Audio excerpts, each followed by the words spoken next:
Hey everyone, Marilyn Hughes of the Out of Body Travel Foundation. I'm here with John Hickton and Philippe Segay, writers of The Man in the Cave. And this is part 2 of our discussion. And we're going to take on some of John's questions about out of body travel in just a couple minutes. But before we do that, we're going to take on yours. So I'm going to answer a few of the questions you guys have been sending to me. And we'll start here with this one. Here we have, good evening, Marilyn. I just wanted to thank you for helping me clear my mind during our recent emails. I've been very ill with pneumonia for the past 3 weeks, and through it, the Lord has taken me on quite a spiritual journey. I've had so much time at home to go deeper in prayer than I ever have. I've been able to, quote, pray without ceasing, as Our Lady has called us to do. I listen to Gregorian chant throughout the day and pray the rosary and the chaplet of the precious blood. The peace I now have is surreal. I can now see how I was so laser focused on my past and all the trauma I've been through that I wasn't able to take a long, hard look at that until you brought it to my attention and helped bring me back to reality. So thank you for that. And I just like to point out about that, that kind of really touches on what John was talking about in part 1, about how we have to go through the things, the fears that we hold on to, the attachments, taking that a little further, even just the attachments to our own past in this life, in others, as is revealed to us then through out-of-body travel. And so this is an excellent description of someone who's realizing that processing through those fears and those attachments has really cleared the way for this person. So I do have one question, if you don't mind me asking, or perhaps you could refer to me where in your online information I can find the answer, but we're going to take it on. So I felt jittery as I've gone deeper into prayer over the past few days, especially. I know the medication I'm on can do that, steroids, antibiotics, and a nebulizer machine. I also take medication for depression and anxiety, but this does feel different. I'm just wondering if this is how it can feel when we're entering into a higher vibration. I want to make sure I'm remaining sane and not imagining things. The question everyone has, right? It's a very peculiar feeling, an underlying nervousness while being fully at peace. Does that make any sense to you? I'm just trying to test the spirits and make sure it's not just my anxiety getting the best of me or something evil, but this feels different from anxiety. It's hard to explain. Anyway, I truly appreciate your thoughts and will continue to follow your work online. I hope to go deeper into some spiritual direction with you in the future. You've already helped me so much, and I am deeply grateful. You're always in my prayers. Have a blessed night. Thank you so much. I always appreciate prayers from anybody who's willing to offer them. So thank you so much for that. And what I wanted to say about this is an important question, and one that I can really answer well, because I also have asthma and have used some of these medications. And I think it's important to delineate between vibrational raising and medical or medicinal side effects. And so I basically, I'm not sure from what you are describing. It does sound a lot like the reaction that you can have to steroids and nebulizer treatments, however. And, because I have to go through those too. And then when I get unusually sick and have to go through kind of what you did with your pneumonia, these medications will give you jittery and nervous sensations.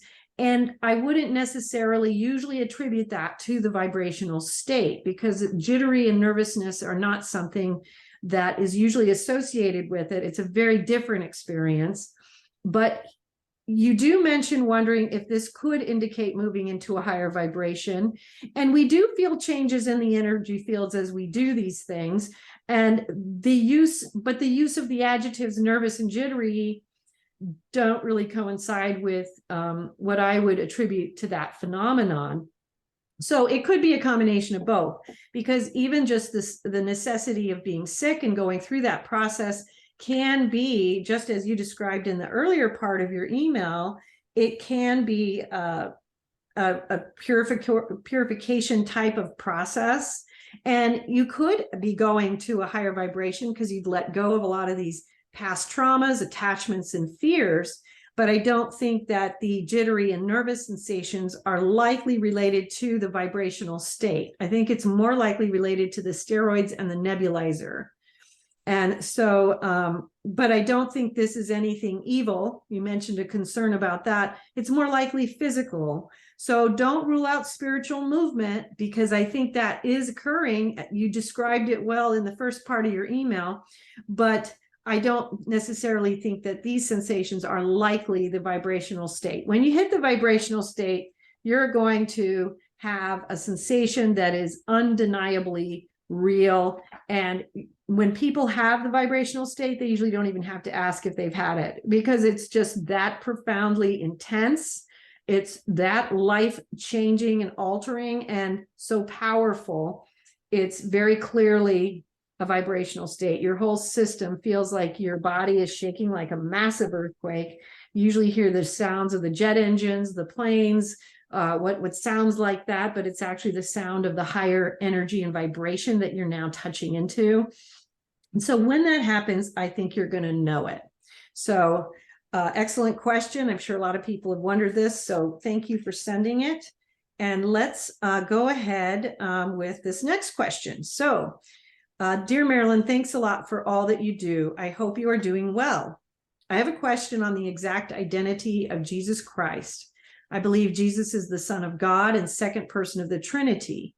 Why do some gurus say Jesus was the most perfected human after several lifetimes of incarnations? Why is he called an ascended master? Who is the Jesus that a lot of mediums claim to channel, like in Course in Miracles? Some even claim Jesus spent some time in India. With all really good questions, I'm probably going to give you a less than satisfactory answer, which is all these things can be true at the same time. Oh, John seems to understand where I'm going here. Absolutely lovely answer. Yes.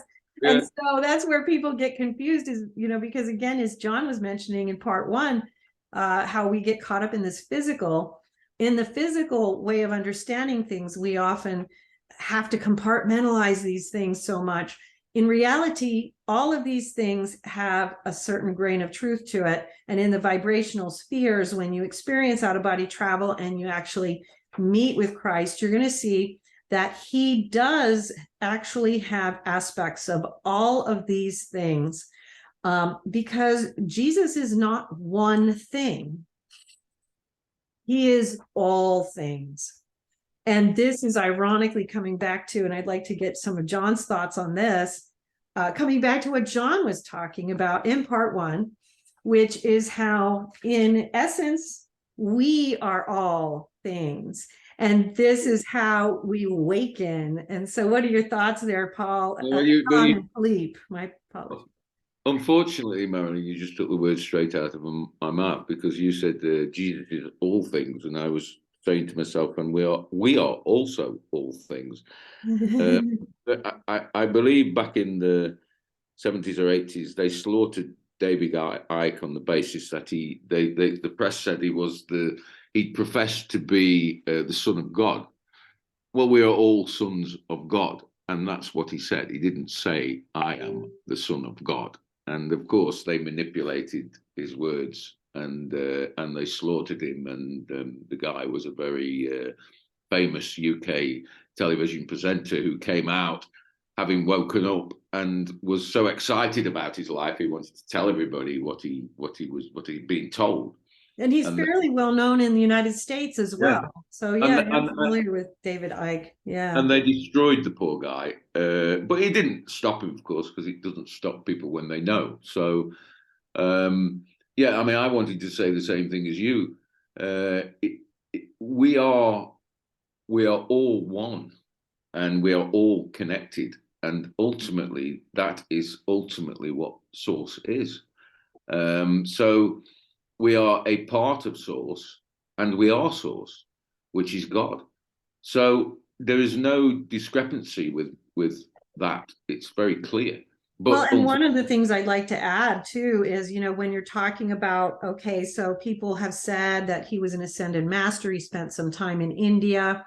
And so one of the things we also don't take into consideration when we understand that people are touching into these mystical realities is that there are parallel worlds. And there Yeah. are alternative outcomes that do occur in other spheres. And so these experiences can all have occurred in parallel reality. And so when you look at the evidence that is presented for all of these theories, you'll find that there's a lot backing up all of it. And how can that be so? Well, it can be so because of the fact that things can be multiplicitous.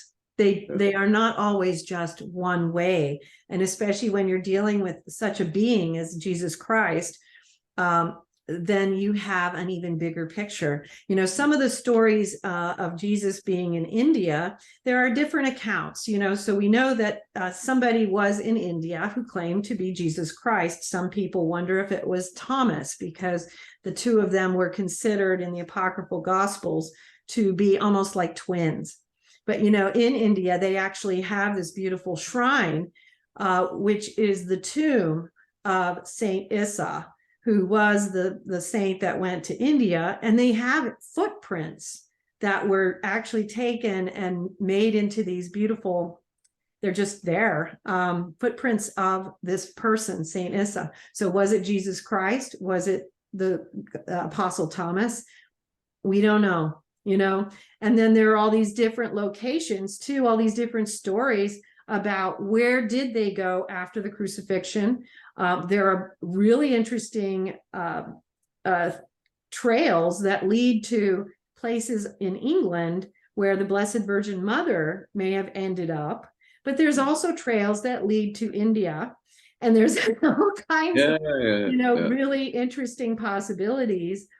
And so, you know, we may never know in terms of in this one little time continuum what exactly happened, but what we can know is that all of these things are likely to have occurred in various different parallel realities in some way, shape, or form. And so there's a certain, in understanding this, it doesn't become so important that you understand how it all fits. One of the things I wrote about at the end of the Mysteries of the Redemption was how this understanding of Christ from like the Roman Catholic perspective, but also from the Gnostic perspective and from the Orthodox perspective, came together in a beautiful mystical vision where it was that even though the physical word accounts, as John was talking about in part one, you know, the words that we use to describe these things may appear to contradict one another,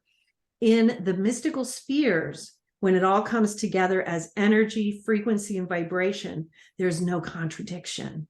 No. And so it all comes together and, you know, makes sense, and they all work together. They're not, it's not one or the other. They are all part and parcel of that same mystery. Yeah. I'd love to hear what Philippe has to say. Yeah. The answers are not important because, as you said, the reality, there are multiple realities in the same time. Yes. So what is important is asking questions, not getting answers, because there are many answers for the same question. Yes. Yes. That's a very good point to make. Absolutely. And so we're going to tackle another one, which is probably, I'll probably handle this one. But this is a really, a question in relation to exorcism, possession, and things like that. So I will go ahead and answer this one. Hello, Marilyn. Thank you for your latest videos. I am learning and enjoying every single minute of them. Here is a question for your live. My thoughts are based on this scripture, Luke 4:33 through 35. It says, quote, "In the synagogue, there was a man possessed by a demon, an impure spirit. He cried out at the top of his voice, 'Go away. What do you want with us, Jesus of Nazareth? Have you come to destroy us? I know who you are, the Holy One of God.' 'Be quiet,' Jesus said sternly. 'Come out of him.' Then the demon threw the man down before them all and came out without injuring him. I am yet to read all your other books on this subject. As time allows me, I am reading your books, so I'm jumping the gun here and asking you this question. Probably you already answered it in one of your books, but here it is. Since this scripture does not state that the man who was possessed was an evil person or did anything evil, I will not make this assumption. The only statement is that it was the Sabbath day and he was in the synagogue and he was possessed by an evil spirit. My question is, in your out-of-body travels, have you seen if a good person, without doing anything evil, can be possessed? Does a person have to do something evil to attract evil, or can evil spirits possess good people without them doing anything bad to attract it? Thank you for your input. It helps me to understand the scriptures more in depth, and I think of other aspects and perspectives. Thank you. God bless you. Very good question. And I felt like I needed to do a little bit of research to add to this answer.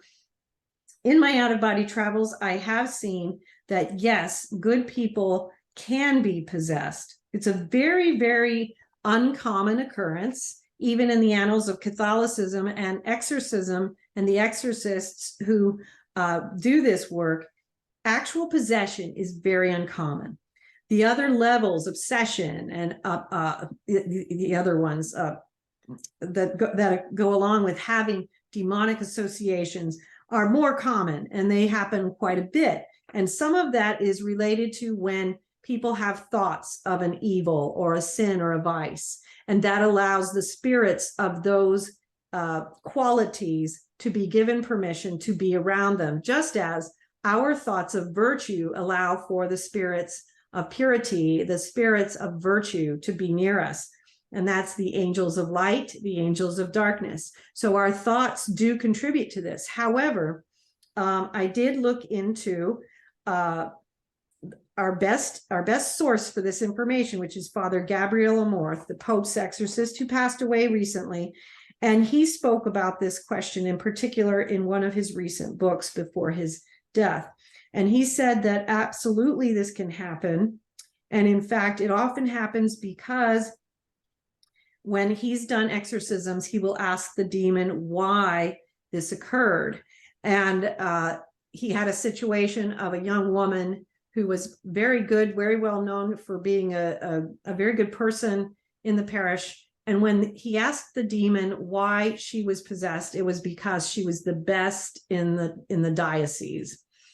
And so oftentimes evil will approach those who have no attachment to it whatsoever. We see this in the case of the exorcism of Emily Rose, where she went off to college and was taken over initially by a succubus. And this happened as a sexual demon that assaulted her in a dorm room. And so this was related to the college that she went to. So these things can occur. But again, we want to remind you, these are very rare instances.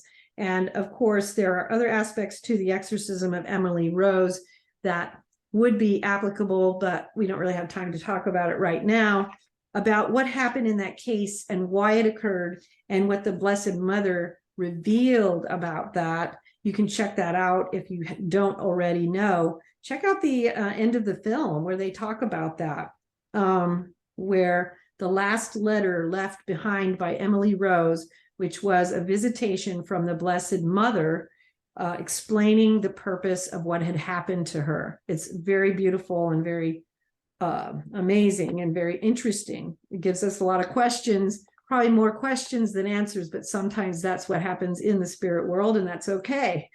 And so, yes, that can happen. For the most part, what we are going through in the purification process is purifying our own actions, thoughts, deeds, whatever, because that helps us to remove influences that are of a darker nature, that are associated with our vices or whatever from the past, from this past and from past lifetimes.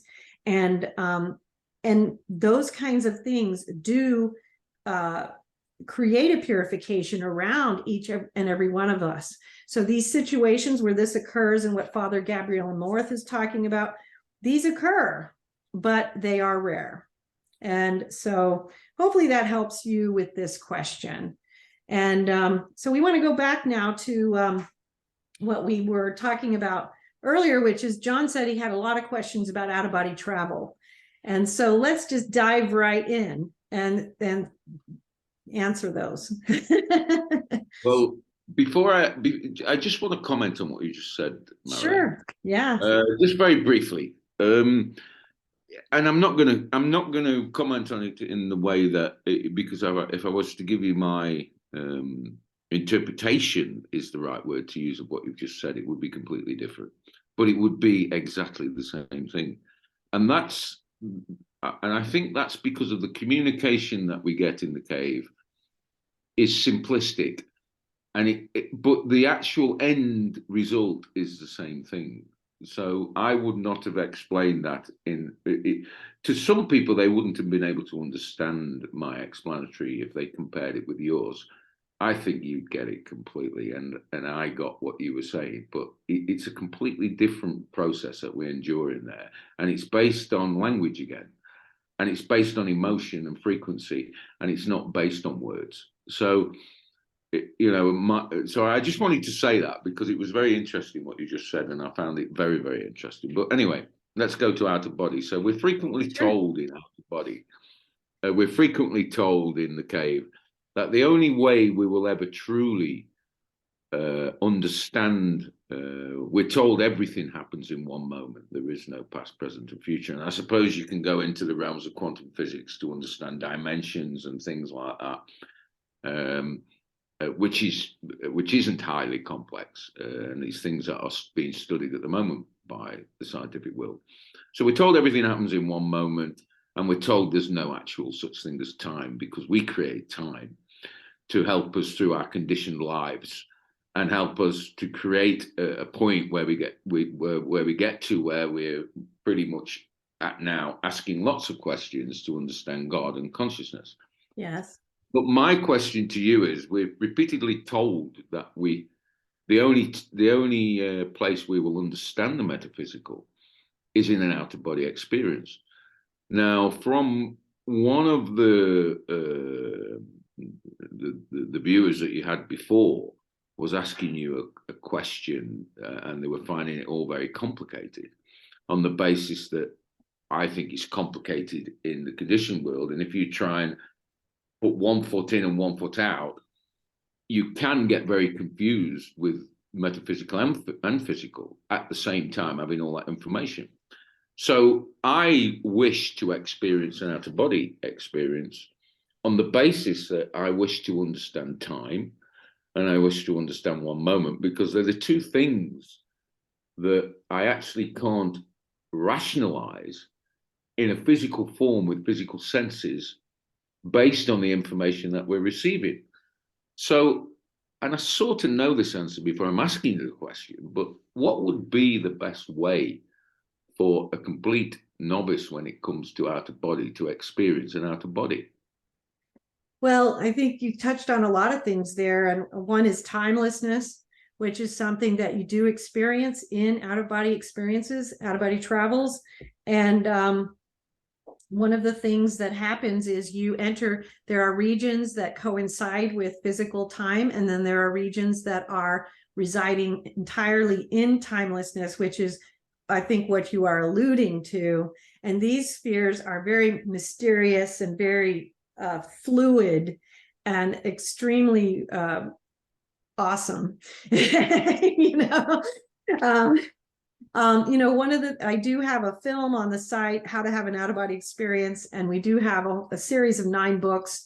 It starts with Come to Wisdom's Door, How to Have an Out-of-Body Experience, which goes from the processes in the beginning through all these different types of mysteries as you will continue to open up into the initiations and the rites that occur when you do enter into timelessness, because there is that factor.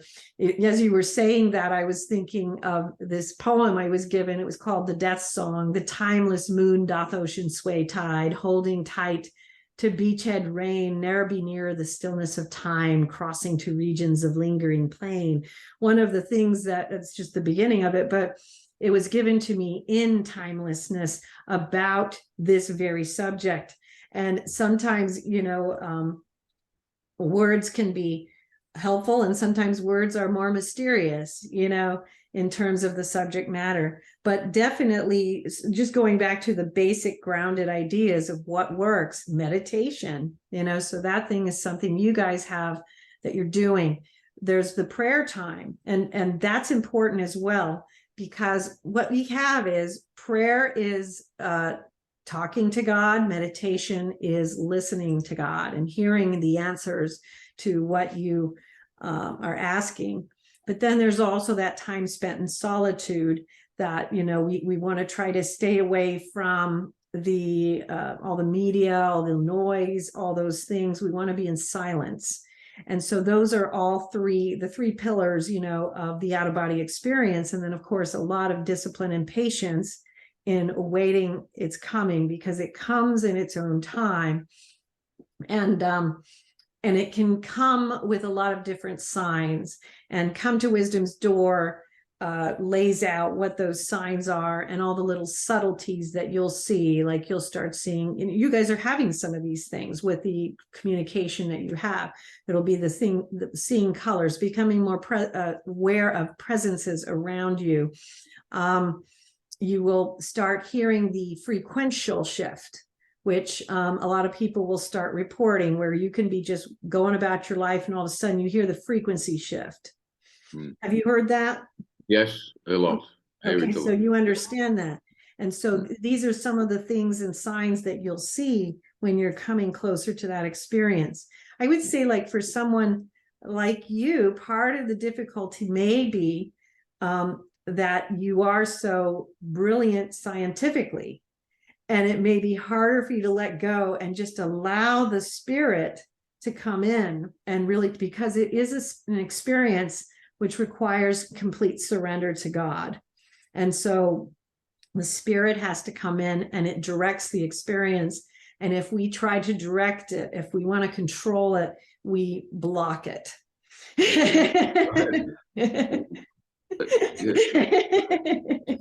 by the way. Yeah, so we block it because, and a lot of people will talk about this, which is, and I've talked about it in my books, but a lot of people have also shared, I do this exact thing, Marilyn. What do I do about it? I got out of my body.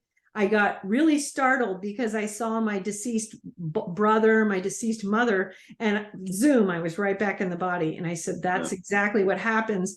And what you're going to have to work on, and this is where the discipline comes in, is this ability to move through the vibration, the frequency, knowing that you're going to be surprised, but having this subdued response so that the experience can continue. Because the surprise, the fear, any of those things shoots you directly right back into the body. Straight back in your body. Yes, exactly. I did experience once in my life, and the fear of total loss of identity and not even knowing who or what I was, straight back in. There you go. And so you have a starting point with that, a really good starting point that you know now exactly what fear hit you at that moment, the fear of your loss of identity. And so I would definitely suggest that you put some prayer and meditation towards that, of feeling safe in dissolving into the substance of God, that there's nothing to fear in that actually it's a really fantastic experience that awaits you. But now you know what that fear is. And a lot of people are afraid of that. They're afraid of not being able to get back to their body, just some simple grounded things. Will I die? Am I going to die? Well, the death thing has never bothered me. Not going back to my body is actually another. I have had a couple of experiences. One was definitely out of body. And I would absolutely love to. I would love to hear about those and talk about those. Would you guys like to come back for a part 3 here, since we are at the end of our time limit on this one? Would you like to? Okay. All right. We'll come right back and we will hear about those experiences and we'll dive deep into them. Thanks so much, John and Philippe. See you in a few minutes. Bye-bye.